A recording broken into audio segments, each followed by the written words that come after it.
Hey, so my name is Ashlyn Ashcroft. I own my business. It's called Shawty's Sourdough. I've started it like a few months ago.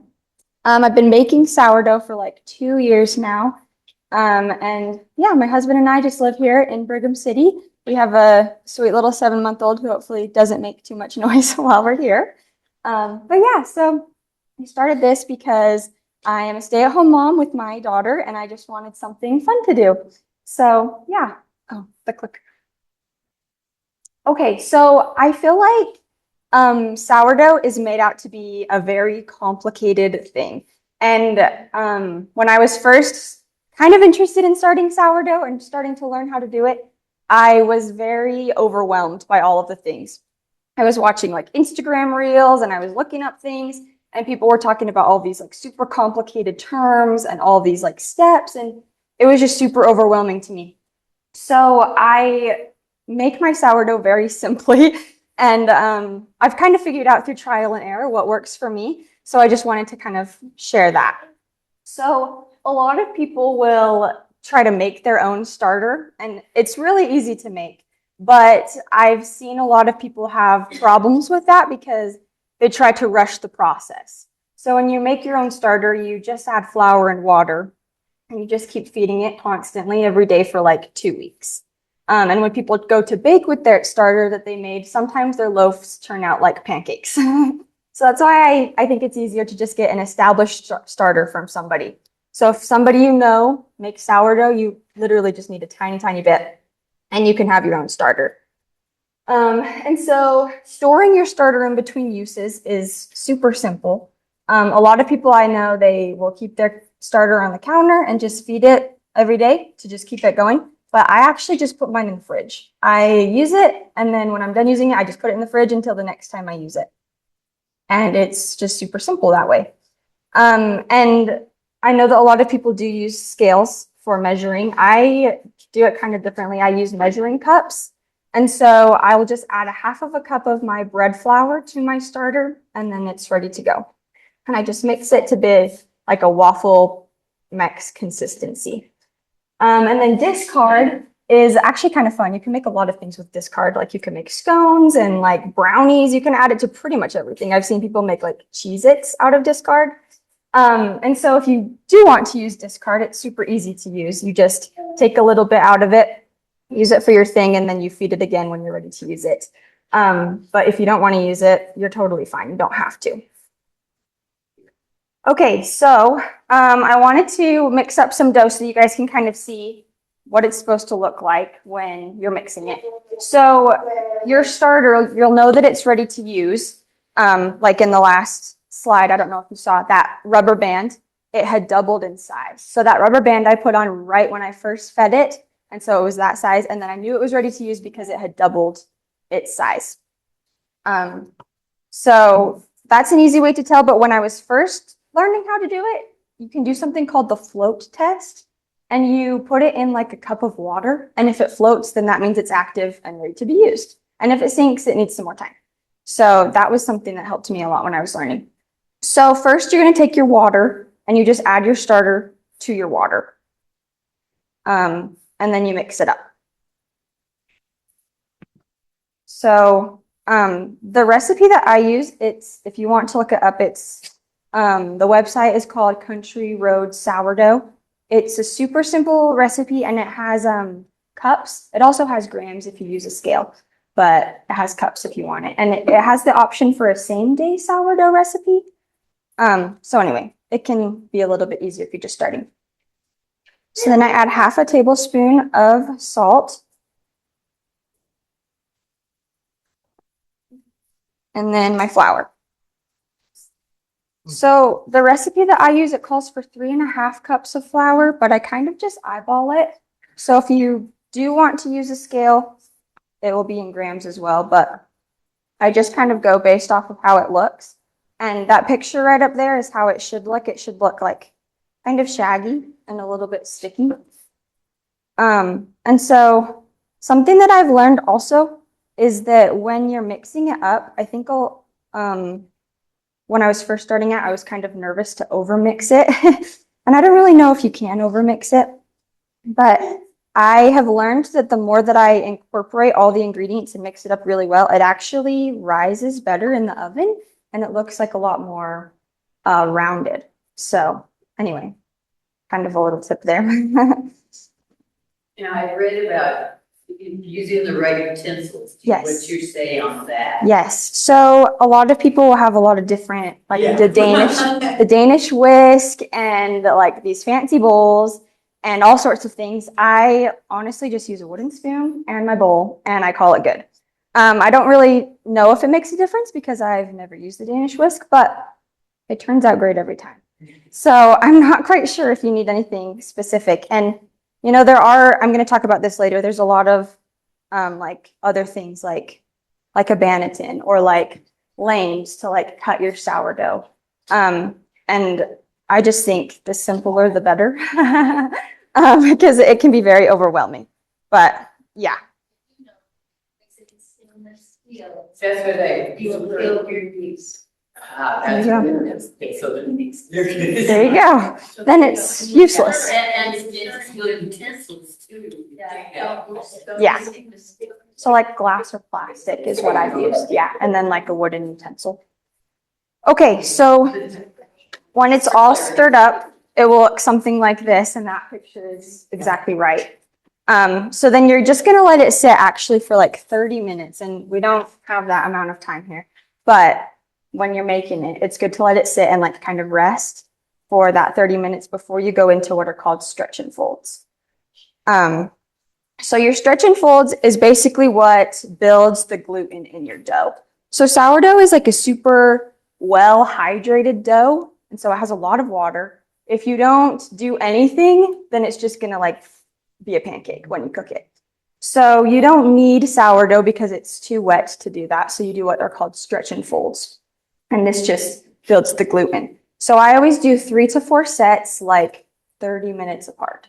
And sometimes I've even just done 1 set at the very beginning and I totally forget about it because life gets busy and it turns out fine. So I wouldn't stress too much about, oh my goodness, I have to get these 3 sets every 15 minutes or every 30 minutes. It's not that big of a deal. It will turn out great. So when you're doing your stretch and folds, it is really important to really like get underneath the dough and pull it up all the way so that you get it fully like stretched out. So it's easy if you get like your fingers a little bit wet because it is kind of sticky, but basically just pull it up and fold it. And this is kind of hard because it hasn't sat for a little bit, but anyway, it should look like that picture when you are folding it. So you know that you're done when your dough looks like really smooth and elastic. And so that will tell you like, okay, I've built enough gluten in my dough and it's good to go. So then you move on to what's called bulk fermentation. So bulk fermentation is where you build the flavor and the structure of your dough. And so you just let it sit on the counter or in the fridge for a long period of time. So sourdough is very like, it just takes a lot of time. It's not a lot of effort. So signs that you're looking for when it's done, it will be like jiggly if you shake the bowl. And then it will also rise like 50%. And so that's when you know like, okay, it's built up enough flavor and fermentation and it's ready to go.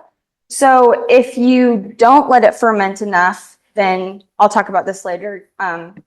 It's kind of mixed problem. And then if you let it ferment too much. So it's kind of like a fine line. And I think this is probably the hardest step to figure out. And it's kind of trial and error. So yeah, so my dough at like 70 degrees on the counter, it'll take like about 4 hours to be ready to shape. And a lot of people will do this like, and put it in the fridge to ferment if you need it to take longer, but I'll talk about that later. Okay, so after the bulk fermentation is done, you'll move on to what's called your shaping. So this is just what you do to make that circular shape, or maybe you're making a sandwich loaf. So the goal of shaping is to just, again, give it that shape. So you don't want to add any flour to your dough. I know that a lot of, like when you're baking regular bread, you add like flour to the counter and then you like shape it. Don't do that with your sourdough. If it is really sticky, you can add actually like water to your fingertips and then it won't stick to your fingers. But don't add any flour. So this is called a Banneton. It's not needed. I actually just barely got Bannetons like 2 months ago when I started my business. I would just use bowls, but it is very helpful because it actually like lets airflow into the dough while it's sitting there. And so it kind of like dries out the outside so that it's easier to transfer it when you're baking it, and it's also easier to score it when you're ready. So Bannetons are pretty helpful, but they're not needed. If you're just starting out and you don't want to invest in all of these things, you can just use a regular bowl and you can put like a towel on the inside so that it doesn't stick, and then just put your dough in there. So I have pictures of what shaping is. So first I will stretch out the dough like all the way. Do not rip it or you'll have a problem, but just stretch it out as much as you can until it's like not ripping. And then you just like pinch together the sides so it will be like a log in the middle. And then you'll just like fold it and then roll it up into a little circle. There's lots of like YouTube videos on how to do this. But yeah, so you'll have your circle in the end. And the point of this is to get a lot of tension on the top of the loaf. So that's what's going to give you that nice like spring in the oven, and it will just look beautiful. So if you're not shaping it, it will come out kind of flat. So you do that once? Yes, I just do that once. Some people do a pre-shape and then a regular shape. I did used to do that, but I didn't really notice a big difference. But I do know that some people say that it can help it rise a little bit better. So it's, I guess, just trial and error, but I don't do. I just shape it one time.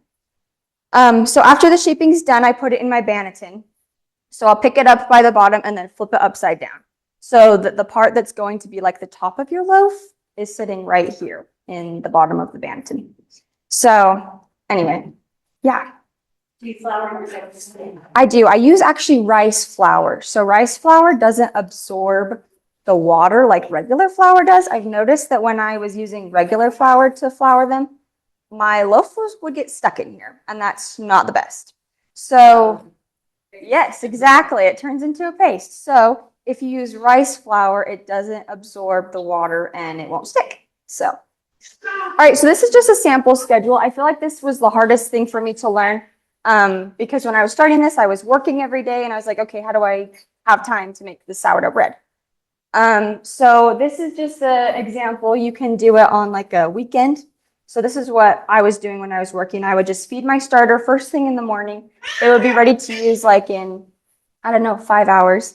And then I would mix my dough, do all my stretch and folds, do the bulk fermentation, all of that. And then it was ready to be shaped and put into my Banneton like at, I don't know, 5 that night. And then it would just sit in the fridge all overnight in this Banneton. And then I would bake it in the morning, like Sunday morning. And that was the easiest thing for me to do. But I do know that some people maybe don't have weekends that they can do that. So I also put in a schedule for if you want to do it like during the week.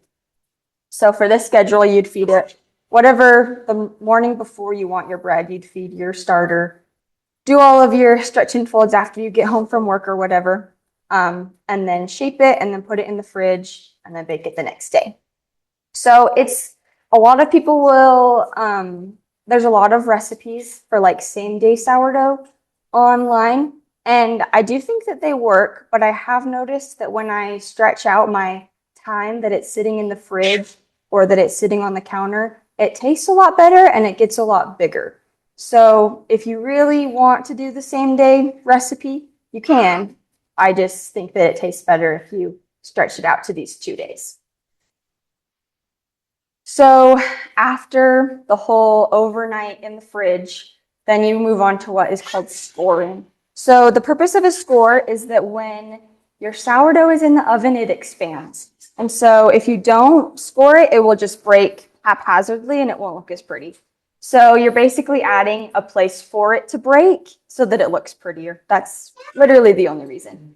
And so you can do all sorts of designs. People do like leaves and like flowers and all these crazy things. It's super fun. But something to keep in mind is that the more lines you add and the more cuts you make, the like smaller your dough will be because it's giving it more points to expand. So it won't be as like fluffy in the end. And so this brings me to the lane that people have. It's like a little razor blade with like a handle. It's nice to have, but I actually just still use just a regular knife. It gets the job done, and it just does the same thing. So anyway, if you want to buy a lamb, you totally can. But a knife works great. So I wish I had it. Yes. So this, just pretend this is a knife.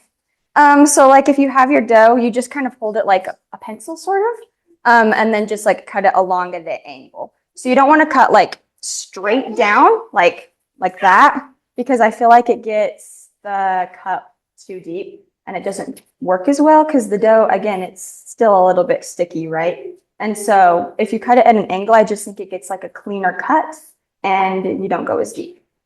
So yeah. Okay, so this brings me to my underproofing and overproofing. So if you underproof, this means that you didn't let it ferment for long enough. So maybe when you finished mixing it and everything and you were doing the fermentation, you checked it and it didn't jiggle or it didn't rise as much. So you needed to let it raise a little bit longer, but say you just shaped it and put it in the fridge. So this creates kind of like a dense loaf. It's kind of gummy. It doesn't really rise very much in the oven. And so the solution to this would be to let it ferment longer or put it in a warmer area. And then the opposite is overproofing. So you let it sit on your counter for way too long and it's like huge and super, super jiggly. And so you'll know if you do this because if you go to shape it, it's like super sticky and it's just really unmanageable and it's very difficult. So that would just mean that you let it ferment too long and then the next time just try to cut your time in half or maybe come check on it every like 15 minutes to see because it can move kind of quick once it's getting close. So some tips that I have learned just in my trial and error. I think it's a lot easier to watch your dough. So again, looking for those signs that bulk fermentation is done, like letting it rise or letting the bowl or like seeing if the bowl will jiggle. So watch that, not the clock. Don't be like, oh, it's been 4 hours, it must be done. Just look at your dough and how it's looking. So a lot of my bread when I was making it, it had like a really, really hard crust on the bottom. And I actually have started putting a pan on the rack underneath my Dutch oven. So I have my Dutch oven and then the pan underneath it. And I put like a pan right underneath it so that all the heat isn't just going onto the Dutch oven, it's hitting the pan first. And that doesn't make as hard of a crust. So if you're not a fan of super hard crust, then there you go. A lot of people do ice cubes in their Dutch oven because the purpose of a Dutch oven is actually just to create steam so that your dough will rise a little bit faster. So if you put ice cubes in there, it makes it a little bit softer and more steam so that it rises and gets like a pretty oven spring. You just put the ice cubes. Yeah, so you'll put your dough like in the parchment paper in your Dutch oven. And then you'll just put 4 in each corner of the Dutch oven, just regular ice cubes, and then you just put them in there. So it just creates more steam when you close the lid. Already heated the Dutch oven. Yes. Yeah. So Make sure I get stuff. yes, for sure. Yes. Yes. Yeah, no worries. Yeah, and between the parchment paper. not on the bread. Yes, just on the side. So it will hit right on the Dutch oven and melt super fast and create that steam. Yeah. And then if your dough is like looking super unmanageable or really sticky, stretch and folds solve most of your problems. If you just do like one other set, it might just build up enough gluten so that it will fix all your problems. And then again, going back to the supplies you need, you don't really need much when you're first starting out. Just the simple things. And if you decide that, okay, maybe I do want this like bread lamb or I do want a Danish whisk or things like that, then you can do that. But you really don't need much to start. So yeah, I just think sometimes people make it a little bit more complicated than it needs to be. Okay, so I'm going to pass around some bread for you guys to try. I just made this morning. And some business cards, and I'm happy to answer any questions you guys have as this is going around. So, yeah, that'd be great. Can you walk me through the after, when you put it in the Dutch oven, Yes. then how long in the oven? Yes. So you mentioned before preheating your Dutch oven. So I preheat my oven to 450 and I put my Dutch oven in there for like 30, 40 minutes just to get it hot. And then I'll put my bread in and then I put the lid on and I put the whole Dutch oven in the oven for 25 minutes with the lid on. And then I take the lid off and cook it for 15 minutes. That's what I wanted to hear. Yeah. Breakdown there. Okay. Yes, So I think that 25 minutes gets it all done, and then the 15 is what like crisps it up and makes it look beautiful. So yeah, that's all I do. Mhm. Hopefully there's enough bread for everybody. I actually am not sure what brand it is. It's just like a black one, like one of those like cast iron ones. Yeah. So, I've seen some really pretty ones. Yeah. Yeah. I've seen some really pretty ones, but yeah, this is just a little cast iron one, and it gets the job done. So, yeah. Oh, thank you. So. Yeah. Yeah, the Bannetons. Yeah. What makes it somebody's rising nice and sound? Yeah. I have definitely seen that now that I'm making more things in bulk. I think that when you make it in bulk, it actually ferments a little bit faster. And so sometimes that can make that over fermenting or overproofing problem. But I also have noticed that if it's not just the same exact portion sizes, they won't rise as much as the other one. And so for me, the solution to that has been just using a scale and making sure that it's exactly like the right ounces, like with all 4 loaves or however many you're doing. Because I have noticed a difference, like the smaller ones, they don't rise as well. And I do think that it's just that they don't have as much dough. So, but also paying attention to that the more dough you have, the faster it will rise. So it could be that too. Yeah. Silly question. Yeah, of course. How do you get so lucky to be Ash Croft? I know. I did. Oh Yes. my gosh. Yes, it's the best. Yes. Yes, it is so perfect. I love it. Okay, well, if that is all the questions. Thank you guys so much, and I hope you enjoy the bread. And yeah, I make bread every Wednesday and Friday here in Brigham City, and I deliver it all around Brigham City and Perry. So if you guys are interested, the QR code is on my business card to order some bread. You know, I have wanted to be doing that. Right now, I'm just so busy with the original loaves and a 7-month-old. So I am wanting to, right? So I've been wanting to do that. I'm hoping that maybe in the future, when I don't know, get a little bit less busy, but who knows if that will even happen. So yeah, but yeah. Okay, well, thank you guys so much. That is all I have. Yeah. You know, I have used the bread flour for the most part. I do know that it has like higher protein, the bread flour. So that's the only reason I've used it. I haven't tried all-purpose flour, but I do know that some people do use that. But I've heard that bread flour works better. I'm not sure why. That's just what I've used. Yeah, I think it's just that. And yeah, it rises maybe a little bit better. But yeah, that's what I use. Yeah. So it's kind of similar on the inside, but our crust all the way up, not just on the bottom, all the way up the top. It's really hard. It's hard to slice it without crushing it. Yes. So it might just be like you could leave. How long do you leave the lid on? Do you know when you're first cooking it? Okay. Yeah. Okay. You're right. To brown it a little bit. I would say maybe leave the lid on a little, maybe like 5 minutes longer. And then, yeah, and you could try the ice. Okay. Yeah. Yeah. Okay.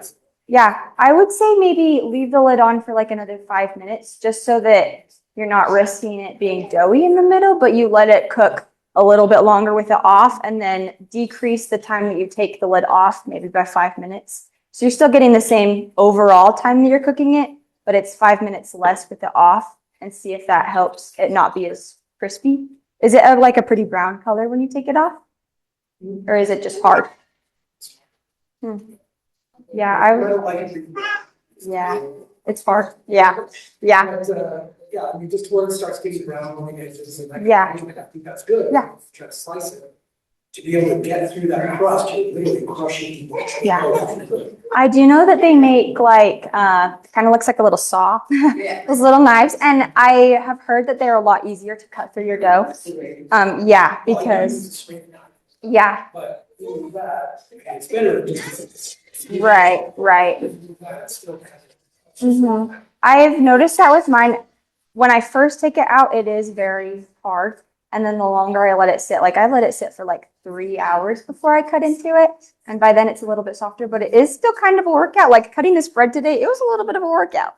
And so using those like knives I've heard has helped a lot because it doesn't like crush the loaf while you're cutting it, but it just like kind of slices through it. So that's an option, but I would also try maybe leaving the lid on just a little bit longer so that it's not like right up on the oven. Or you could try, like if you decide to do the pan underneath it, you could even put some water in that pan and create just some more steam in the whole oven so that when you take off the lid, there's still steam in there. You could try that. That's what I do with my sandwich loaves. So, yeah. So you make a pan, is like a cast iron loaf pan? Or Just a regular loaf pan from Walmart. Yeah, you just, yeah. Because I know I get home and I have that question. Yeah. Yes, just a regular old loaf pan. We use two of the exact same bread. And on top? Mhm. Yeah, mm-hmm. Yeah, and it works great because the top doesn't get all burnt. Yeah. Yeah, so discard is when you feed your starter, you are basically growing it, right? And so if you never get rid of any, then you're gonna just like be drowning in your starter. Like you're just feeding it and growing it, and it's just like so much. So when you feed your starter, before you feed it, you can take out like half a cup of it, and that's called your discard. So like you're throwing it away or you're using it in a different recipe like scones or waffles. Like brownies are great. You can use it in like literally everything. Just don't pour it down your sink because it turns into concrete and it will clog up your pipes. So, yeah.